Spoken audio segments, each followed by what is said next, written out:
All right, so today we're diving into something pretty different. We're going to be looking at, well, Bible spells, Ah, which even saying it out loud, it has a certain energy to it, doesn't it? yeah, it does. I mean, we're talking about using verses and rituals from the Bible for like magical purposes. It's definitely not something you hear every day. Right. And that's what makes these excerpts you sent over so fascinating. I'm just think about it, the Bible and magic. Those are two things that most people don't really picture going together. Yeah, for sure. It's like this whole hidden world waiting to be explored.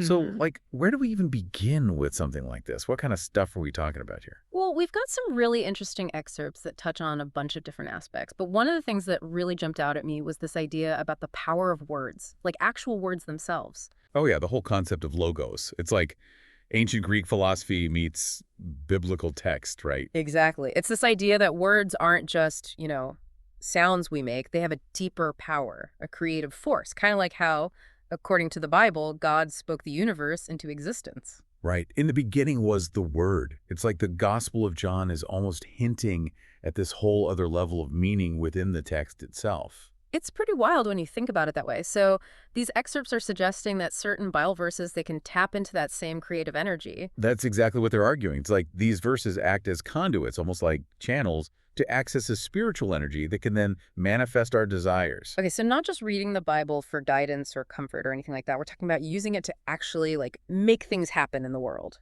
Yeah, and that's where things start to get really interesting, right? I mean, it kind of flips the script on how we usually think about the Bible and Christianity in general. Totally.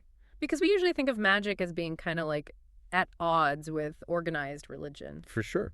And the excerpts acknowledge that. Yeah. They talk about how these practices, they weren't always accepted by the mainstream church. In fact, they were often like driven underground, passed down in secret. Which makes you wonder how many other traditions or beliefs are hidden out there, right? Oh, absolutely. Yeah. And it makes you wonder, like, why were they kept secret in the first place? Were they seen as too powerful, too dangerous, or maybe just too different from what people were comfortable with? It's definitely a side of history we don't often hear about. It makes you think, right? Like, what else don't we know? Exactly. And it connects to something the text mentions about Christian Kabbalah, which I have to admit I don't know much about. It sounds kind of like a paradox Christian mysticism. How does that work? It's really fascinating when you dig into it. So, Kabbalah itself is a Jewish mystical tradition. It's all about exploring the hidden meanings within their scriptures, Mhm. using like Hebrew letters and numbers for spiritual purposes. Okay, so how does the Christian version fit in? Well, Christian Kabbalah takes those same ideas and applies them to Christian texts and beliefs. Ah. So they might use the same techniques, but focus on the New Testament or interpret things through a more Christian lens. And the text specifically mentions them using Psalms for magic, like for everything from protecting women during childbirth to, get this, influencing legal battles. Wow. Okay, so we're talking about some seriously deep stuff here. And the fact that it was often practiced in secret makes it even more intriguing. It's like whispering down through the ages. Exactly. And what's amazing is how these beliefs, even when they were pushed underground, they didn't just disappear. They found a way to survive, sometimes blending with other traditions, like hoodoo, for example. It speaks to a real human need to connect with something beyond the everyday, doesn't it? Like a yearning for something more. It makes you wonder if that yearning is part of what gives these practices their power in the first place. Yeah. Belief as a kind of magic in itself. Right, like a self-fulfilling prophecy. If you believe it strongly enough, maybe it can become real. But I mean, isn't that kind of true of a lot of things in life, not just magic? 100%. And what's really interesting is how the text even suggests that a lot of the rituals we might think of as purely religious, they might actually function as a form of magic too. Whoa, okay. Now you're going to have to explain that one because I'm not sure I'm following. Like, what do you mean? Well, think about it like this. What is prayer, really? Or using rosaries, lighting candles, even wearing religious medals? The text argues that these practices, just like spells, are about focusing your intention, channeling your energy, and petitioning for a specific outcome. It's like whether you're praying to a saint or casting a spell, you're essentially trying to tap into a power that's bigger than yourself to bring about change. So it's not just about the words themselves or even the faith behind them. There's something more at play here. Exactly. It's about harnessing a deeper current of energy, a current that flows through all of us and connects us to something much greater. So you're saying that, in a way, we're all capable of magic. That's a powerful thought. It is, isn't it? And that's what makes these Bible spells so fascinating to explore.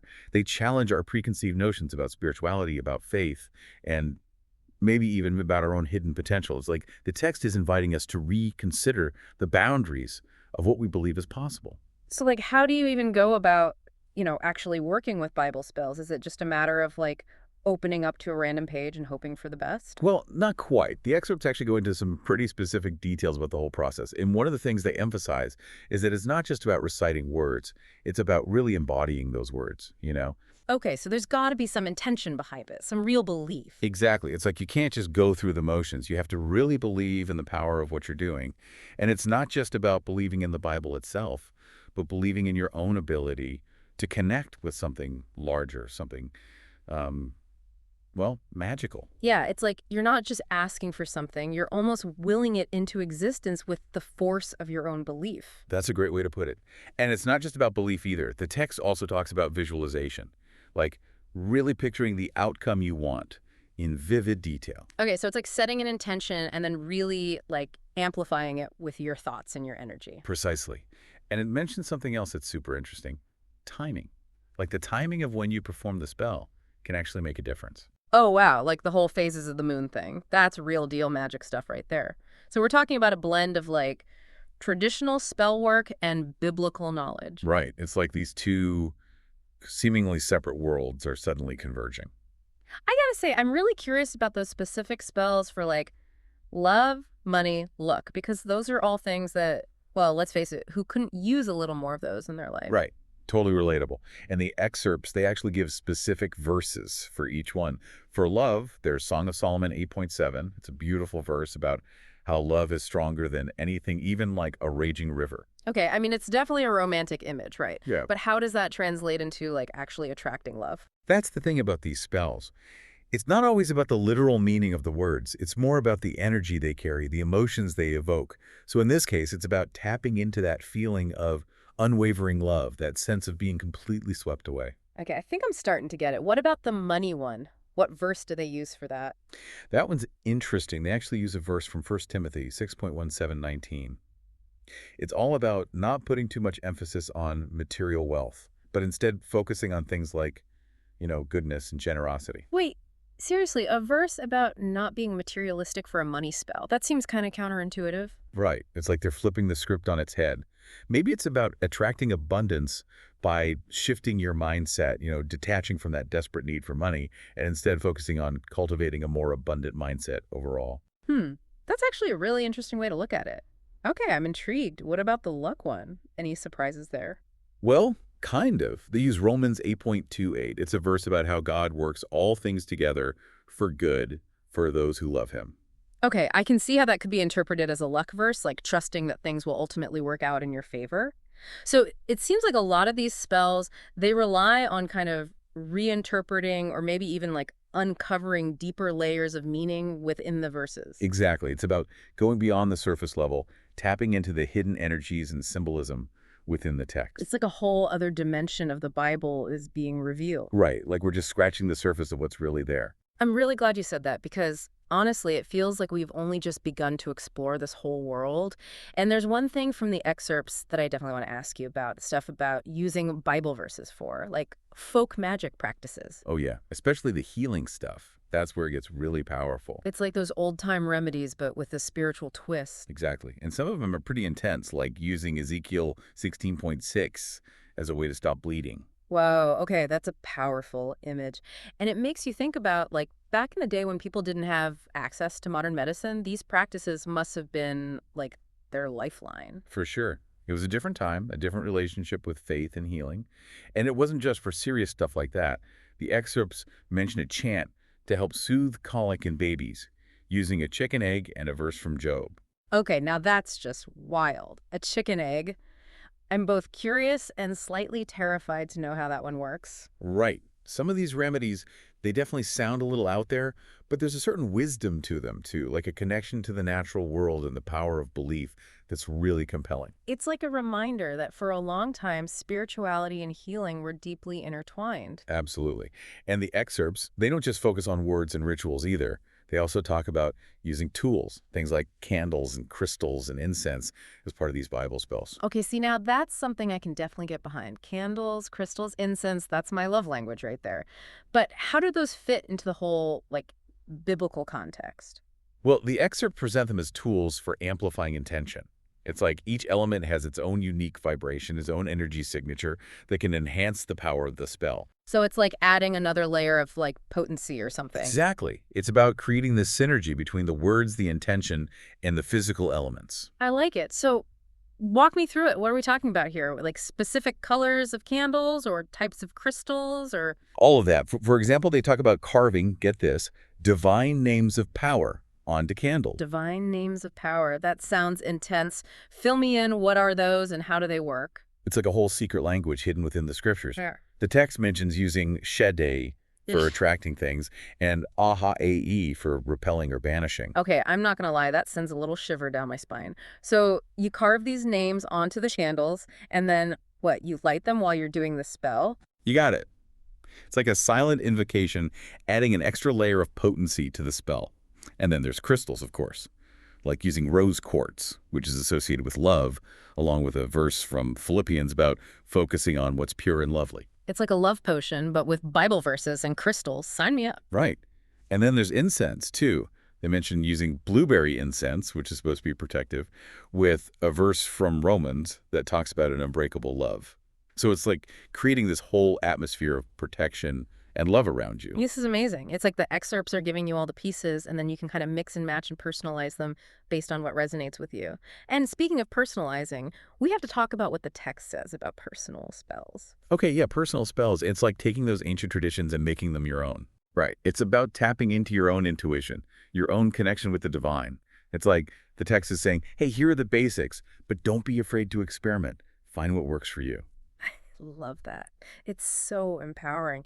So what kind of personal spells are we talking about here? What are some examples? Well, one that really stood out to me was using Romans 15.14, which is all about hope and peace, as a way to, get this, soothe burns. Wait, really? That's amazing. It's like a prayer for healing, but like supercharged. Exactly. And, it makes you think, back in the day, before modern medicine, a verse like that might have been all they had.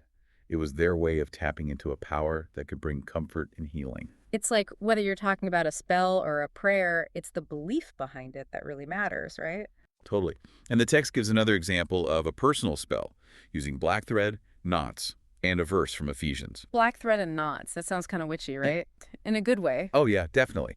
And the verse they use, it's about God having this incredible plan for us, something far beyond what we can imagine. So you tie knots in the thread, each one representing like an obstacle or a worry, and as you tie them, you're essentially releasing those things to a higher power. Wow, that's really powerful. It's like a physical representation of letting go and trusting in something bigger than yourself. Exactly.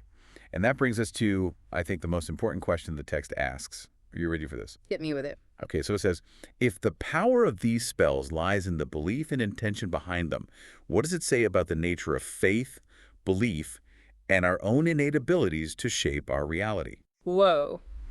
That's a lot to unpack right there. But it's such a good question. It really makes you think about the power of our own minds from, and how much of what we experience is actually influenced by our beliefs and expectations. Right. It's like, what if we're all capable of magic, but we just don't realize it?